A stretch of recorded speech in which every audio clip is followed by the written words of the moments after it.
بسم الله الرحمن الرحيم.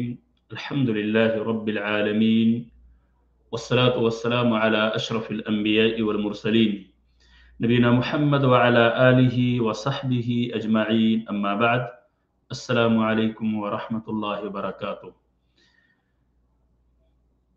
नाज़रीन किराम،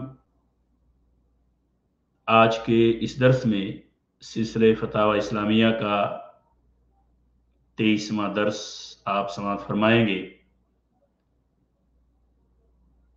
दौरे हादिर में अगर देखा जाए तो कब्र परस्ती बिल्कुल आम सी बात हो गई है। कोई हरज महसूस नहीं किया जा रहा है और उसे कोई ऐब की निगाह से नहीं देखा जा रहा है, जबकि हकीकी तौर पे अगर देखा जाए तो कब्र परस्ती और शिर्क परस्ती में कहीं कोई फर्क नजर नहीं आता है। इसी ताल्लुक से एक सवाल सऊदी अरब की फतवा कमेटी के पास भेजा गया, जो कि सवाल कुछ इस तरह से है: क्या मय्यत के लिए दुआ की वजह से कब्र के पास खड़ा होना या बैठना जायज है? हम में से नाज़रीन किराम, कब्ल इसके कि हम जवाब समाअत फरमाएं, हम में से हर शख्स को चाहिए कि नबी अकरम सल्लल्लाहु अलैहि वसल्लम की सुन्नत ही पर अमल करें और आप सल्लल्लाहु अलैहि वसल्लम ही हमारे लिए उसवा और नमूना है। कब्र परस्ती से मुकम्मल तौर पे हमें दूर रहना चाहिए और वो तमाम असबाब व दराए जो इस अमल की तरफ ले जा सकते हों, उससे भी हमें परहेज करना चाहिए और दूर रहना चाहिए। सवाल एक बार फिर समाअत फरमाएं: क्या मय्यत के लिए दुआ की वजह से कब्र के पास खड़ा होना या बैठना जायज है? सऊदी अरब की फतवा कमेटी ने इस सवाल का जवाब कुछ इस तरह से दिया: कब्रों की शरई ज़ियारत का मकसद ये होता है कि इंसान इबरत और नसीहत हासिल करे और मौत को याद करे, जैसा कि अल्लाह के रसूल ने फरमाया फ़इन्नहा तुज़क्किरुकुमुल आखिरा।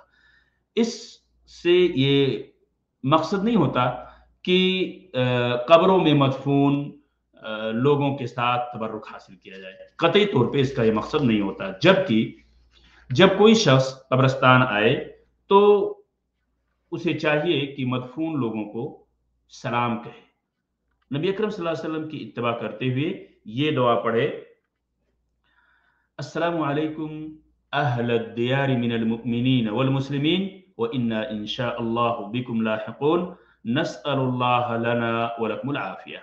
सही मुस्लिम किताबुल जनाइज।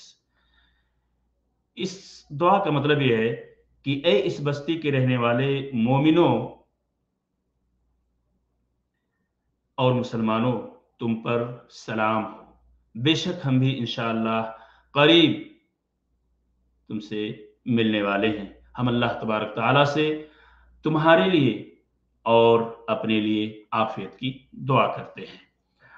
अगर चाहे तो इसके अलावा दीगर मसनून दुआएं भी पढ़ सकता है, लेकिन वो मुर्दों से दुआ ना करे, न उनसे नफा नुकसान और हुसूल मनफात के लिए फरियाद करे, क्योंकि दुआ तो इबादत है और ये सिर्फ अल्लाह वादुल्ला शरीक ही के लिए लायक व ज़ेबा है।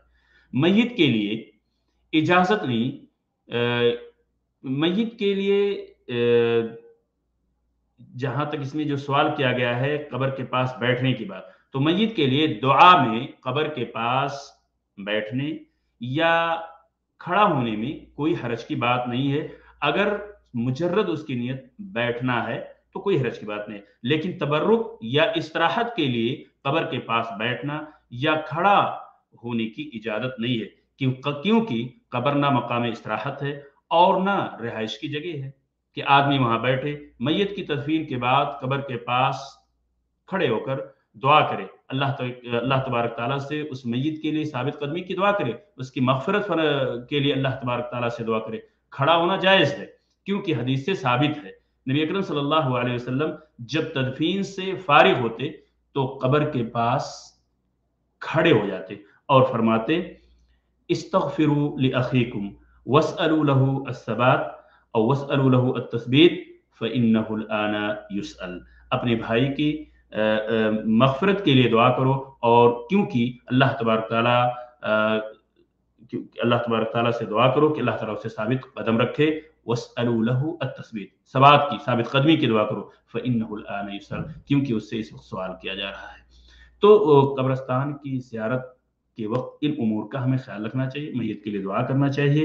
اور زیارت کا مقصد جیسا کہ اس سے پہلے بتایا گیا کہ نصیحت حاصل کرنا، عبرت حاصل کرنا، یہ مقصد ہوتا ہے. ورنہ میت تو خود دعا کا محتاج ہے. اللہ تبارک تعالیٰ سے دعا ہے کہ اللہ تبارک تعالیٰ ہم سب کو شرک پرستی اور ان اعمال سے دور رکھے جو شرک پرستی تک لے جا سکتے ہیں. السلام علیکم ورحمۃ اللہ وبرکاتہ.